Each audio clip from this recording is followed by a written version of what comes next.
Les cuento que Mar es una joven fisioterapeuta de España, de Málaga.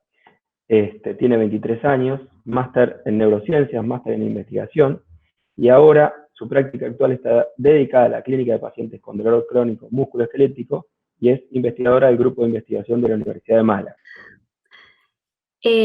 Lo primero, muchas gracias a todos los que formáis Evolucionar por pensar en mí, por ofrecerme esta oportunidad. Y bueno, realmente esta charla es una excusa para yo poder seguir aprendiendo sobre un tema que me encanta, como es el dolor persistente. Y si al compartirlo podéis aprender algo vosotros también, pues genial. Como ha dicho Marco, soy la más joven, entonces la que más le queda por aprender y la que menos experiencia tiene, así que todo feedback es bienvenido. Vamos a empezar la presentación y luego me contáis.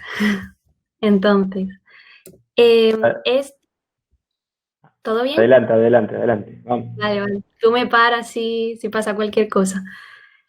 Esto es lo que hay detrás de la charla, que siempre me gusta mostrarlo, y podríamos profundizar mucho realmente en lo que voy a contar, pero como tenemos tiempo limitado, pues voy a hacerlo lo más didáctico y lo más clínico posible, porque quiero que nos llevemos mensajes claros, porque si veis todo esto, lo primero que pensáis es ¿qué? O sea, eso es muy complicado, es muy lioso, entonces vamos a desliarnos, ¿no? Vamos a hacerlo un poco más fácil y el tema principal va a ser que vamos a hablar de dolor, incertidumbre y estrés y cómo estos tres conceptos se relacionan y se retroalimentan el uno al otro.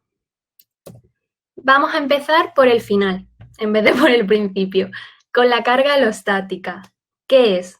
Pues cuando una persona, un paciente en este caso, se ve sometido a un elemento estresor, que en este caso podría ser el dolor, de manera continuada, pues se produce lo que se llama carga alostática porque no le da tiempo al cuerpo, no le da tiempo de recuperarse de ese estrés y es como que vive en constante lucha y es lo que se conoce, lo que se produce también en el estrés crónico.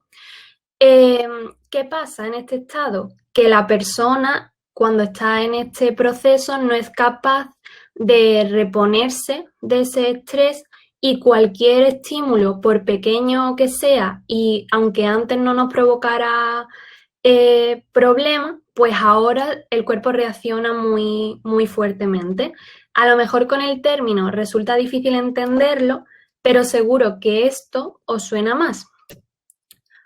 Cuando llega un paciente con problemas de sueño, con miedo, hipervigilancia, toma de fármacos o incluso de opiáceos, en constante lucha con su dolor, con un sistema de alarma muy sensible, esto podría ser un paciente con dolor complejo, crónico, por un lado, por una cara de la moneda, pero es que por la otra cara de la moneda está ese estrés, esa carga alostática, ese estrés crónico, que suelen coocurrir, es decir, que se dan a la vez y se retroalimentan uno al otro. Y lo que queremos evitar nosotros es que el paciente llegue a ese estado. Pero claro, a esto no se llega en un día. ¿Qué ha pasado? ¿Cómo ha podido llegar hasta aquí? Pues vamos a tener que rebobinar. Cuando nos encontramos en un entorno cambiante, cuando el paciente se encuentra en un entorno cambiante, que es la normalidad, nos sentimos amenazados porque no sabemos qué va a pasar. Hay incertidumbre, en este caso relacionada con el dolor. Y entonces se activa una respuesta de estrés, ¿vale? Y hacemos predicciones en base a pequeños fragmentos de información, porque la información completa no la tenemos, que sería lo ideal, pero no se puede saber lo que va a pasar a continuación. Entonces seleccionamos estrategias de afrontamiento en base a las experiencias previas. ¿Y cuáles pueden ser las experiencias previas? Pues de un resultado, si en este ejemplo, por ejemplo, si al coger la caja nos ha aparecido un dolor lumbar, que suele ser muy normal en los pacientes que yo trato, a partir de ese resultado intentamos buscar una causa. A partir de la que pensamos que es la causa, porque establecemos una relación lineal que normalmente no suele ser lineal, pues intentamos evitar la sorpresa, porque no nos gusta, nosotros queremos tenerlo todo controlado y todo planeado, de forma que si pensamos que el dolor se ha producido al coger la caja y por la caja, intentamos que esto no pase de nuevo. ¿Cómo? Evitando. Y esto nos lleva a una cosa que se suele también ver en los pacientes, que es la evitación hacia determinadas actividades. ¿Y qué está pasando a nivel de activación cerebral?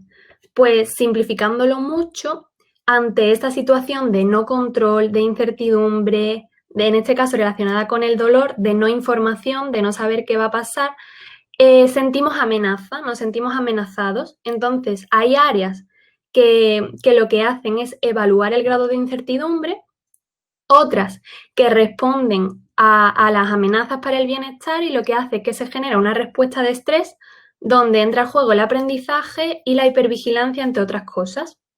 Lo bueno es que este proceso, esta respuesta al estrés, está mediada por las creencias de la persona sobre la incertidumbre. Entonces, nosotros vamos a tener que jugar con las 3 patas que me he inventado yo del taburete. Bueno, no me las he inventado, pero el taburete sí, del taburete de la incertidumbre. Cuando hay una respuesta de estrés para intentar disminuir la incertidumbre, lo que el cuerpo pone en marcha es aprendizaje, atención y habituación. Aprendizaje porque se pone en fase de cambio, donde se revisan las creencias que se tienen sobre una situación. Atención porque se fija, ponemos el foco para obtener y la hipervigilancia para obtener más información del entorno, y también habituación mediante la sensación de acostumbrarse a algo o de estabilizarse. ¿Y cómo evitamos esto? Pues yo no diría que el objetivo es tanto evitarlo, porque ni siquiera sé si se podría conseguir, sino aprovecharlo. O sea, ya que sabemos que está, ya que los pacientes probablemente lo van a presentar, pues vamos a aprovecharlo. Y aquí es donde entramos en juego los profesionales. O sea, nosotros vamos a acompañar al paciente en su proceso y no me voy a meter mucho aquí, pero creo que tenemos herramientas para, mediante el contexto o el entorno que ya se habló el primer sábado, o la amenaza percibida, que tiene mucho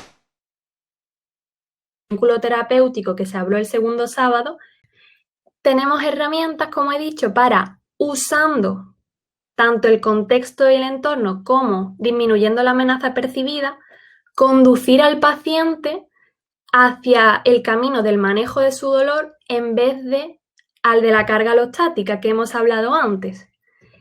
Lo que ocurre durante el estrés, cuando la persona, el paciente en este caso, está bajo estrés, en una situación estresante de incertidumbre, se podría resumir o simplificar en que el sistema está sesgado y funciona de una determinada forma que creo que si la conocemos y sabemos qué está pasando, podemos aprovecharla.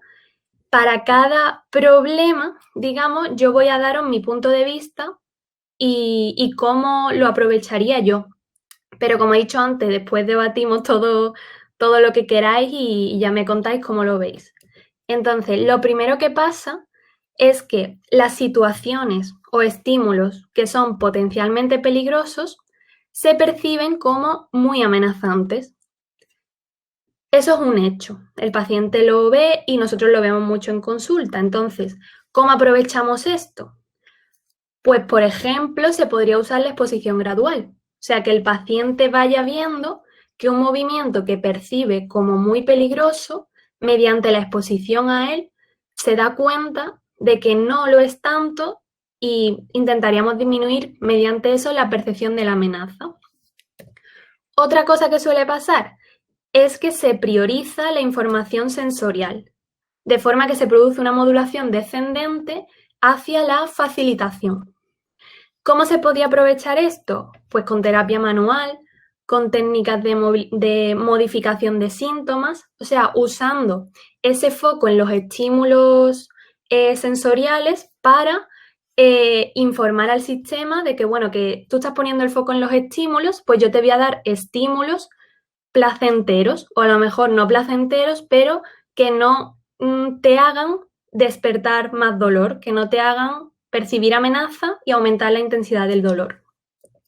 Otra cosa que pasa es que se focaliza la atención en el dolor, no solo por focalizarle y punto, sino con el objetivo de controlar el dolor. ¿Cómo se puede aprovechar esto? Pues mediante la aceptación del dolor, que es algo en lo que los psicólogos nos pueden ayudar mucho. Existe una terapia que se llama terapia de aceptación y compromiso, que en casos que haga falta, pues sería una de las herramientas.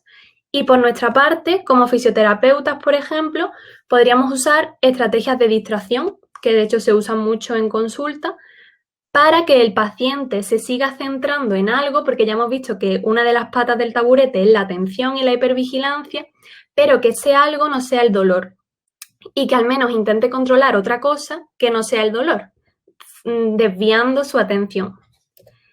Y otra de las cosas que pasa es que se facilita la adquisición y la consolidación de memorias relacionadas con el dolor.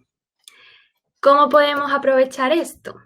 Pues en esto también los psicólogos nos pueden ayudar, como comentó Fede el pasado sábado, mediante la visualización y tal, pero por nuestra parte, a mí se me ocurre que podríamos usar la imaginería motora para empezar a crear nuevas memorias sobre el dolor y asociadas a lo que actualmente está asociado, o sea, lo que está asociado con el dolor actualmente, pues crear nuevas memorias sobre eso para que en vez de anclarse al dolor, se ancle a otra cosa y así cambiar esto un poco. Entonces, quiero ser muy breve, muy clarita, para que nos llevemos mensajes claros y a la vez clínicos. ¿Qué nos podríamos llevar, digamos, de esta charla o sobre lo que reflexionar?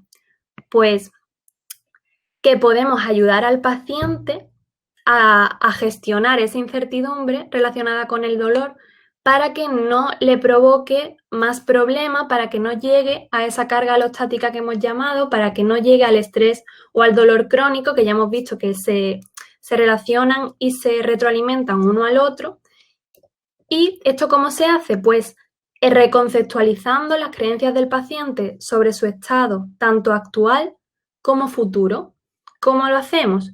Transmitiendo seguridad y confianza al paciente, dándole significado a lo que le pasa, a su creencia actual, de su problema, de su situación, organizando el tratamiento en base a sus objetivos y sus prioridades y, por último, ayudándole a adoptar expectativas realistas, eso, cambiando las creencias sobre su estado futuro.